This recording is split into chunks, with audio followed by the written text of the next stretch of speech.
¿Y ahora qué? Los saludamos, queridos escuchas de La Silla Rota, en este podcast, video podcast, que buscará responder al menos 3 preguntas de 2 temas de la agenda nacional. Primero, vamos a ver cómo nos afectan estos temas, qué viene después y ahora qué. Con ustedes en esta conversación vamos a estar Roberto Rock, Jorge Ramos y Alejandra Canchola. Bienvenidos. Muchas gracias. Muchas gracias. Espero que nos hayan extrañado la semana pasada, ¿eh? Sí, espero lo mismo. Bueno, ¿qué les parece si empezamos a hablar de este tema que ha sido prácticamente la agenda política de las últimas 2 semanas, que es la reforma electoral? ¿Qué es lo que ha pasado? Pues que prácticamente se ha llevado la agenda, la reforma electoral va a iniciar su discusión esta semana en la Cámara de Diputados, pero ya tiene ahí algunos asegúnes, ya alguien se echó para atrás. Roberto nos había comentado en el programa anterior algo que finalmente parece que va a ocurrir en su visión. Roberto, si quieres platicarnos un poco. Es que tiene una bola de cristal. Sí, muchas gracias.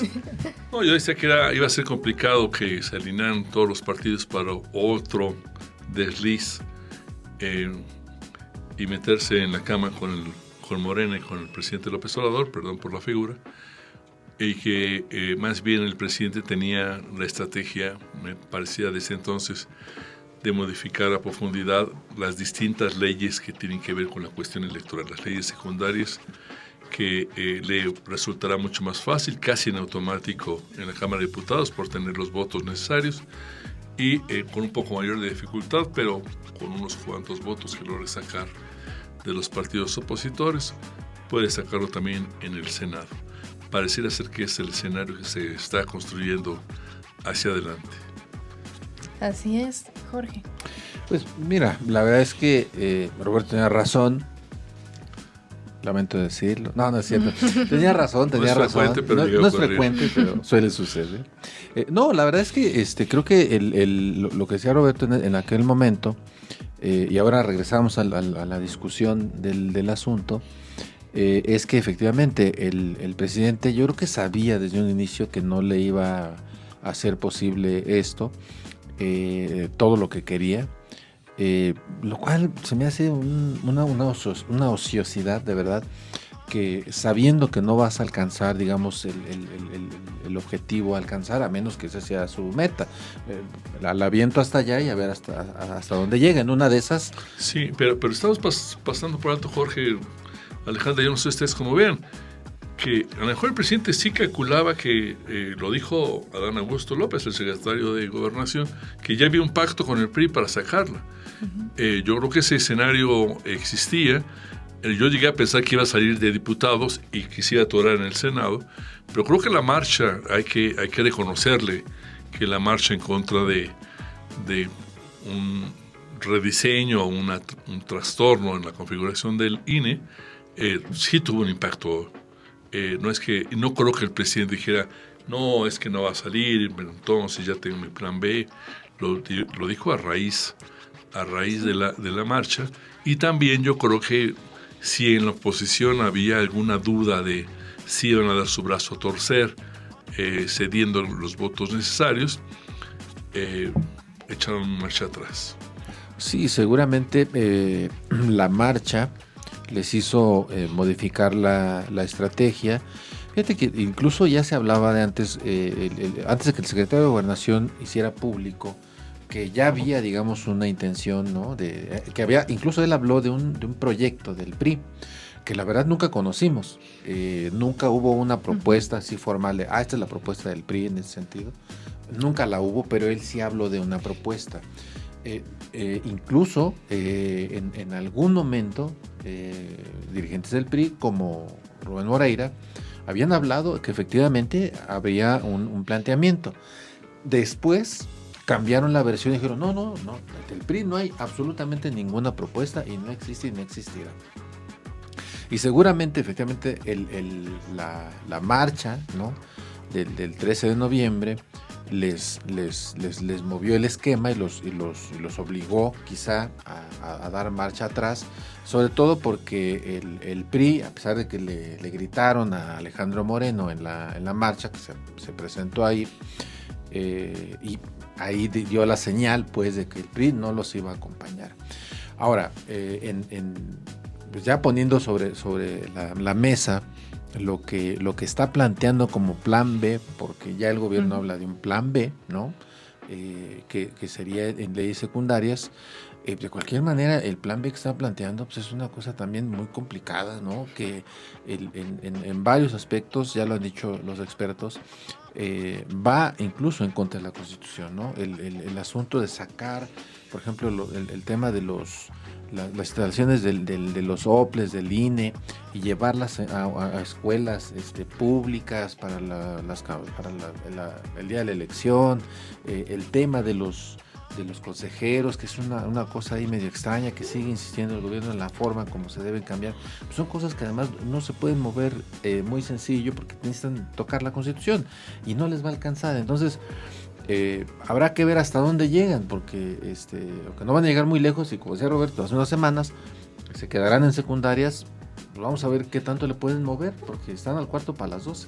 ¿No crees tú, Alejandra, que ya lo han hecho, que pueden llevar una reforma más allá de lo que disponga la Constitución, apostándole que la Corte tendrá que resolver cuando resuelva? Y hemos visto que la Corte se toma sus tiempos, no solamente porque está en la naturaleza de un órgano de esta dimensión, sino también con algún cálculo político. A lo mejor puede ocurrir eso. Tiene una circunstancia muy compleja ese escenario, porque si hay un funcionario electo que llegó a ese cargo, digamos, con una reforma de ley, si la ley invalida esa reforma, ese funcionario puede estar bailando, puede acabar estando en el limbo, digamos, incluso se le puede caer la designación. ¿Tú qué crees?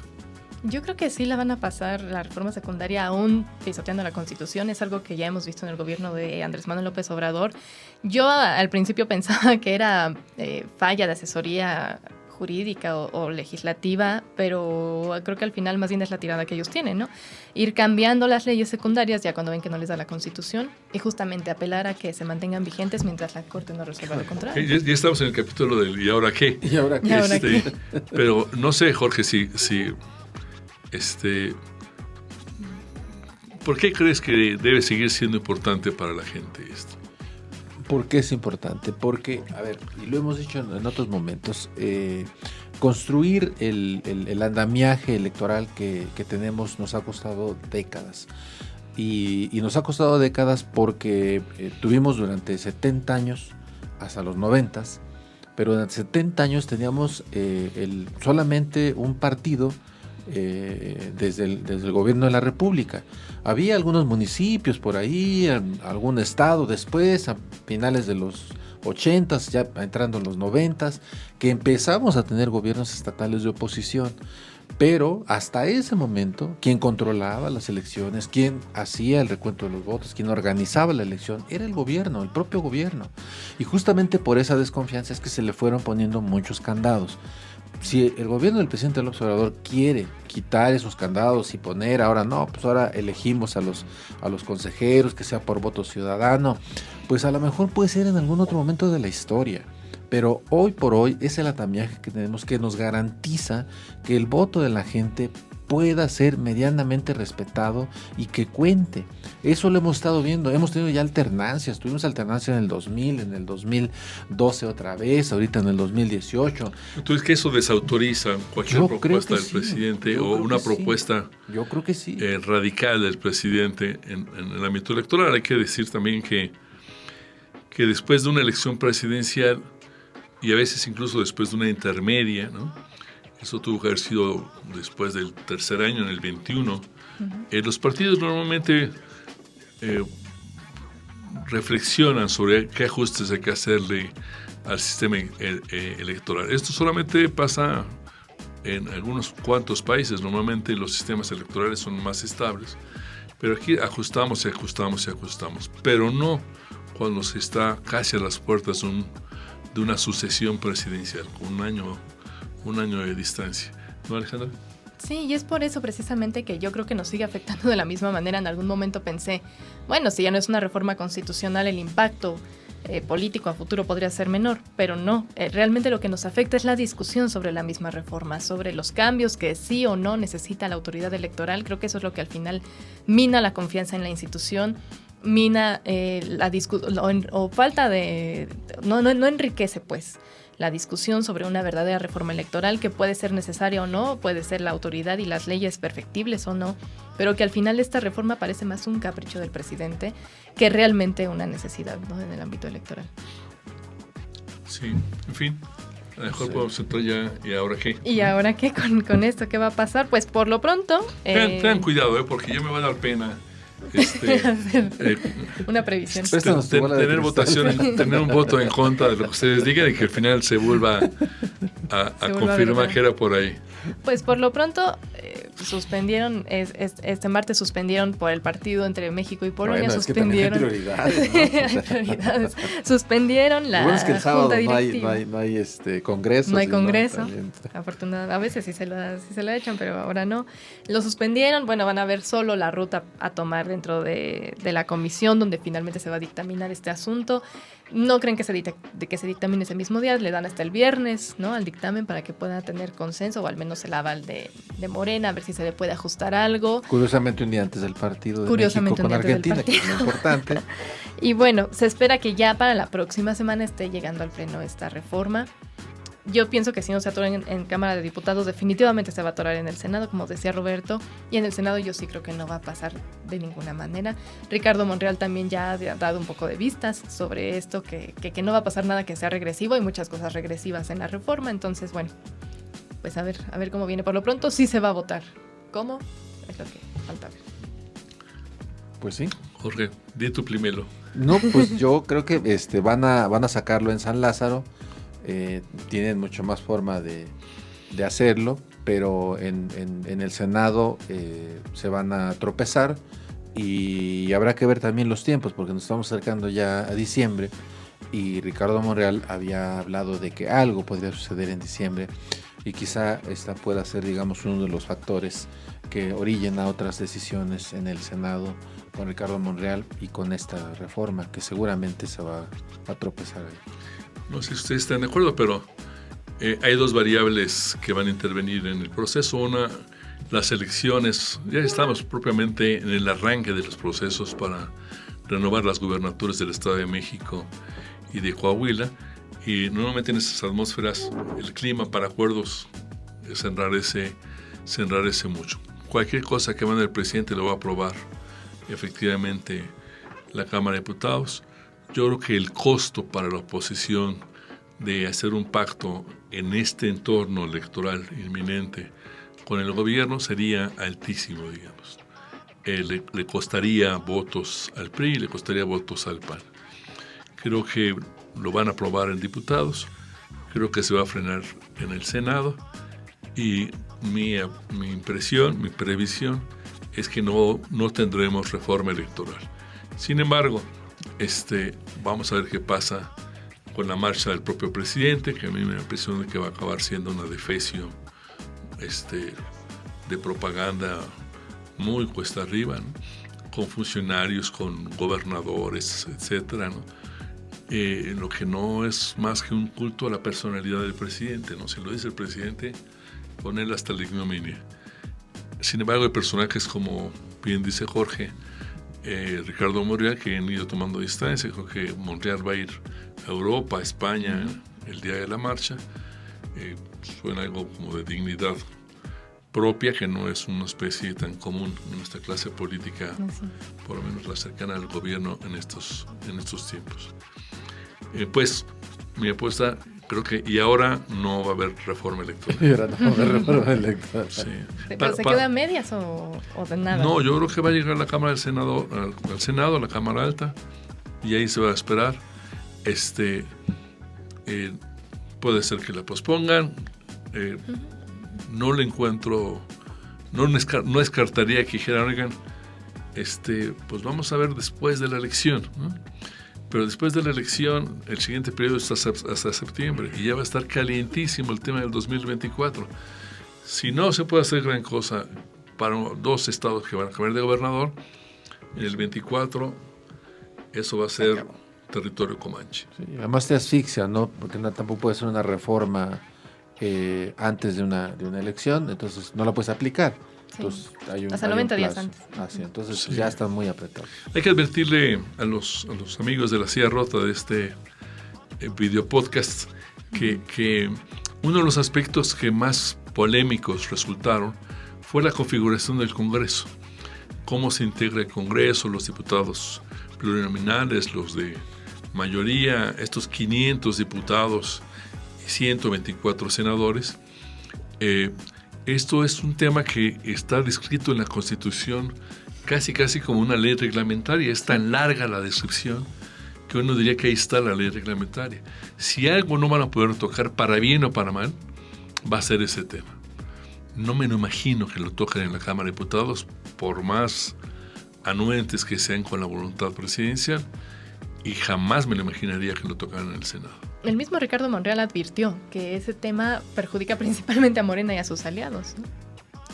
Sí, es otro tema. Quitarle dinero a los partidos, de lo cual deberíamos aplaudir, aunque es un motivo de debate, y otros asuntos afectan a los propios partidos a los que les está pidiendo que voten, lo cual haría recomendable como una discusión más amplia, más social, más difundida, y que eventualmente mejor llegue hasta una consulta pública, pero yo creo que ya no nos da para eso en este gobierno. Claro. No, ahorrar siempre suena bien, pero pues a veces ahorrar te puede salir más caro, ¿no? Sí. O sea, si no lo haces bien medido, al final te puede salir muy caro, mucho más caro. Bueno, pues ¿qué les parece que pasemos a nuestro siguiente tema? Y tiene que ver otra vez con... ¿El fútbol? ¿De fútbol? No sé. El si no me fútbol atrevería a decir nada. Bueno, No, vamos con... no vamos a llegar al quinto partido, Crucifiquen. No, la cumbre de la Alianza del Pacífico que se iba a llevar a cabo aquí en México y al final ya no. ¿Por qué? ¿Qué pasó? Hay un montón de teorías. Al presidente de Argentina le dio gastritis. No dejaron venir al presidente de Perú, que era quien iba a recibir la presidencia de la Alianza del Pacífico. Y en fin, un montón de cosas que al final sale el presidente Andrés Manuel López Obrador a decir, pues ya no se hace. Mejor vamos a ir a hacerla a Perú. Y unos países dicen que sí y otros países dicen que no.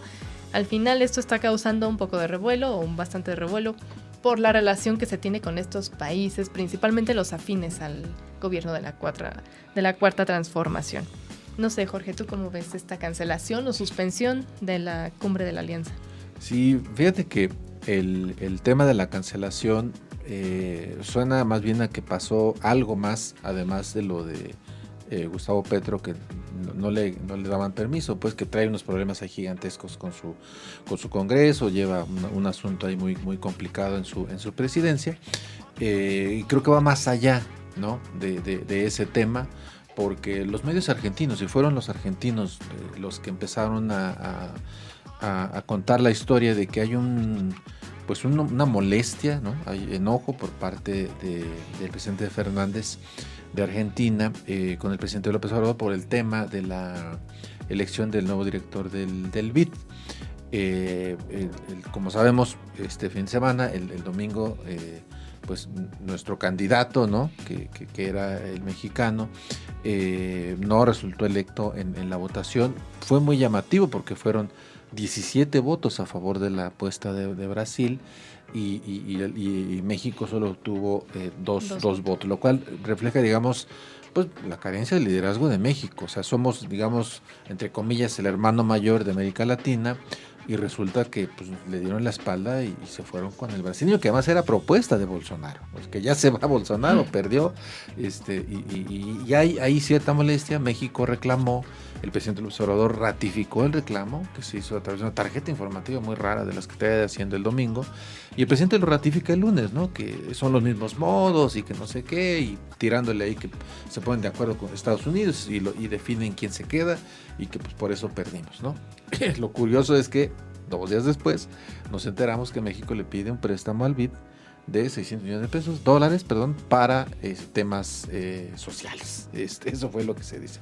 Entonces creo que dentro de todo este problema de este asunto de la Alianza del Pacífico, que es una herencia de esos gobiernos neoliberales que tanto odia López Obrador, creo que hay más mar de fondo, y pues no sé, en una de esas se esté resquebrajando o cuarteando la supuesta unidad de los gobiernos de izquierda que tanto están presumiendo últimamente. Sí, bueno, la Alianza del Pacífico es un esfuerzo del grupo de naciones que dan hacia el Pacífico precisamente, ¿no? Muy notablemente México, Perú, Colombia, Argentina, Chile, buscando mejorar sus relaciones con la otra parte del océano, notablemente China y otros países. Es un tema que Estados Unidos nunca ha visto bien. Fue motivo de las campañas últimas, donde desde la época de la campaña de Hillary Clinton y Trump tomaron distancia de esa idea. Desde mi punto de vista, todo el proceso de la alianza se va a atorar o se está atorando por dos condiciones singulares. Primero, el relativo triunfo del presidente Biden en las elecciones recientes, las elecciones intermedias. Perdió sí la Cámara de Representantes por un margen estrechísimo, pero conservó el Senado, que es el que realmente vela por ese tipo de temas. Y lo segundo, la llegada de Lula. Si bien no es un país que esté integrado en la alianza, es el mayor peso político, el mayor peso económico de Sudamérica en particular, que es lo que realmente le interesa a Estados Unidos, Sudamérica. La decisión en el BID a mí me pareció totalmente lógica. Ya llegó ya llegó Lula, se va el señor Bolsonaro. Vamos a cambiar nuestra relación con Sudamérica y la vamos a hacer no a través de México, no a través de López Obrador, sino a través de Lula, del gran gigante sudamericano que es Brasil. A partir de ahí, cómo se van a reconfigurar todos los temas de una agenda compleja, habrá que verlo. Sí, y es que yo sí creo que también, como decía Jorge, testerea bastante a México y la relación que el presidente Andrés Manuel López Obrador precisamente dice presumir de tener tanto con Chile, con Argentina, como con Colombia ahora y también con Perú, ¿no? Creo que sobre todo lastima con el presidente de Argentina. Lo que salen hoy diciendo los medios argentinos es completamente escandaloso, ¿no? Que amerite decir que tiene una gastritis para no venir a México. Creo que sí es muy escandaloso. Sobre todo le pega a Andrés Manuel López Obrador. Viene de un ánimo también por la marcha esta de la defensa al INE.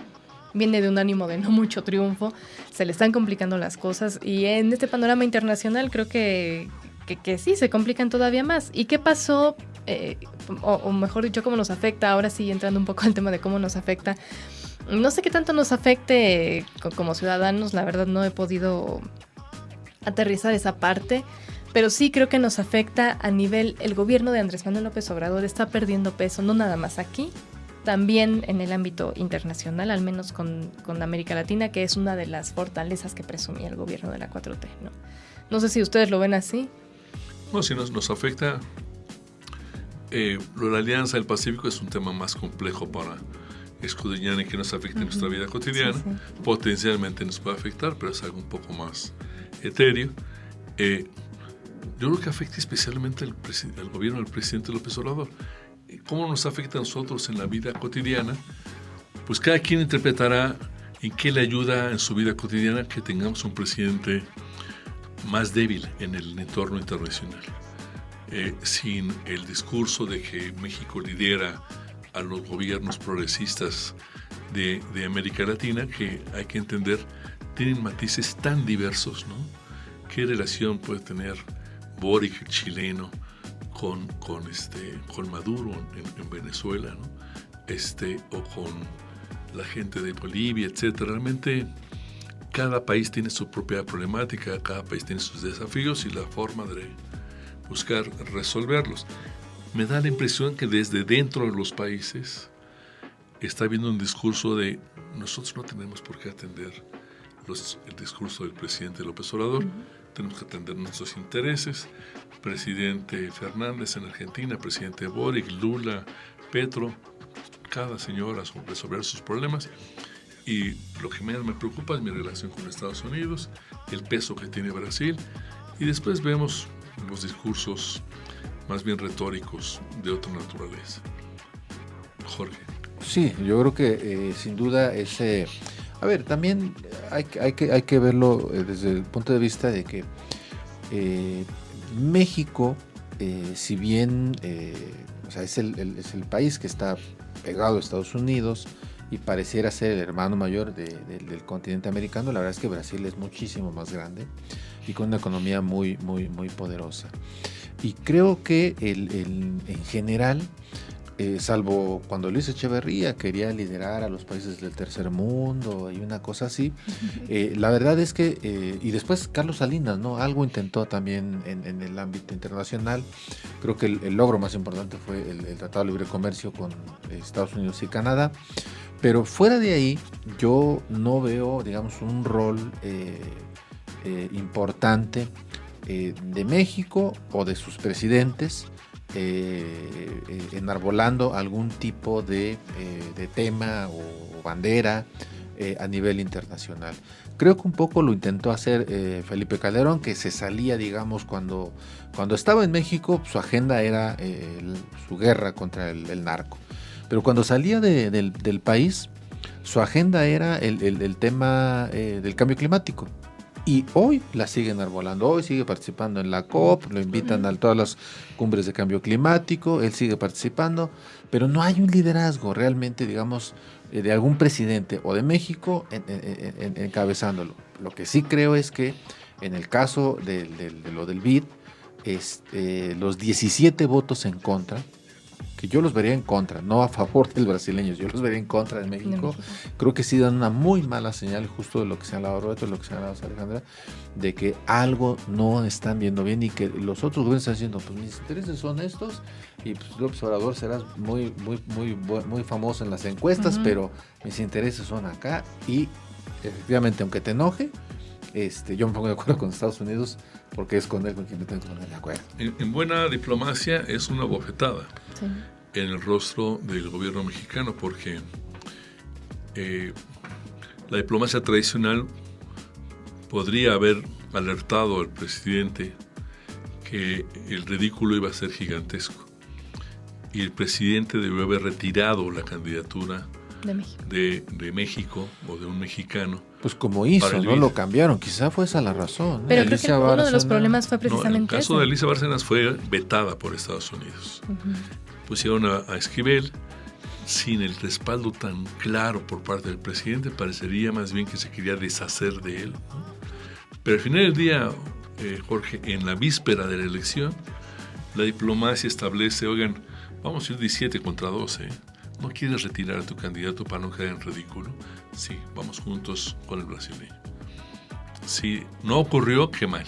Así es. Si ocurrió y el presidente dijo, empeñó.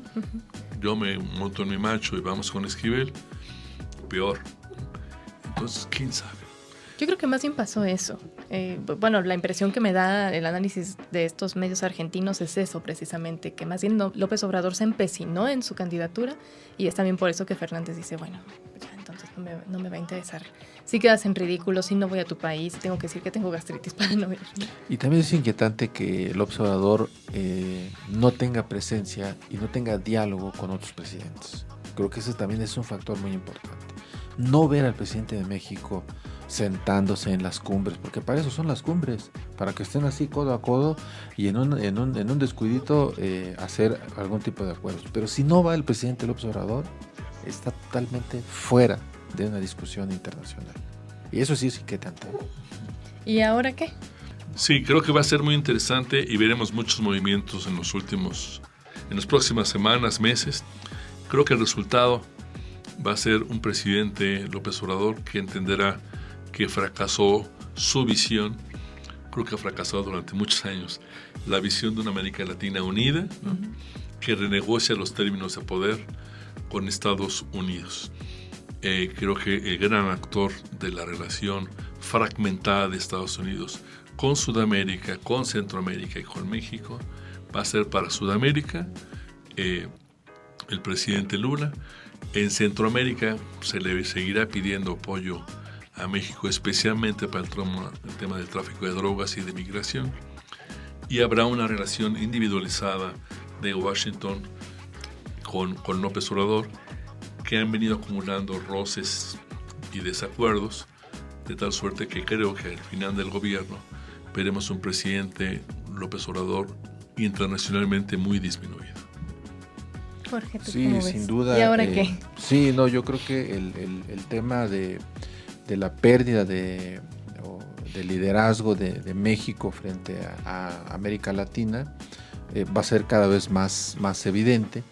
Es claro que la intención del observador de poder encabezar una América Latina unida por gobiernos de izquierda, aunque haya diferencias entre ellos, no va a cuajar en absoluto, y Estados Unidos seguramente le irá guardando algunos recelos. Puede que no cuente mucho, pero el observador pidió que Twitter le restableciera la cuenta a Donald Trump, y lo hizo público, ¿no? A través de una cuenta de Twitter. El propio Donald Trump estuvo en una reunión de ultraderechistas en la Ciudad de México, aunque sea vía virtual, pudo estar presente. Es decir, creo que el gobierno del observador está en todo momento jalándole los bigotes al tigre Biden. Y el tigre Biden pues lo está dejando ser. No le incomoda, pero cuando llega el momento de demostrar su poder, pues se lo hace evidente, como ocurrió ahora con el BID. Y el terrible derrapón que dimos con esos 17 votos en contra, insisto, solamente va a demostrar que el observador no es el líder que América Latina esperaba. La política norteamericana, en particular la diplomacia, tiene una frase un poco cruel para los gobiernos que van terminando. Es el caso de Biden también, pero tiene una perspectiva. Biden a lo mejor busca reelegirse, la edad es su principal enemigo, pero por lo menos los demócratas podrían estar 4 años más. En cambio, a López Obrador lo deben estar describiendo ya cada vez más como lo que los americanos llaman un lame duck, un pato cojo, un ser que le cuesta cada vez más trabajo caminar, que está medio agónico y que está más listo para el horno que para cualquier otra cosa. Sí, definitivamente creo que es un fracaso. Ya se faltaste esta intención y visión de Andrés Manuel López Obrador de querer integrar a América Latina. Y bueno, vamos a ver qué pasa. Yo creo que aunque quisiera retomar los esfuerzos, ya no le queda mucho tiempo y tiene aquí muchos pendientes y todavía la marcha del domingo. Así que a ver cómo viene. Pues muchas gracias por habernos acompañado. Esto es y fue ¿Y ahora qué? Nos vemos la próxima semana. Nos vemos y nos escuchamos. Hasta la próxima. Hasta Muchas la gracias. próxima.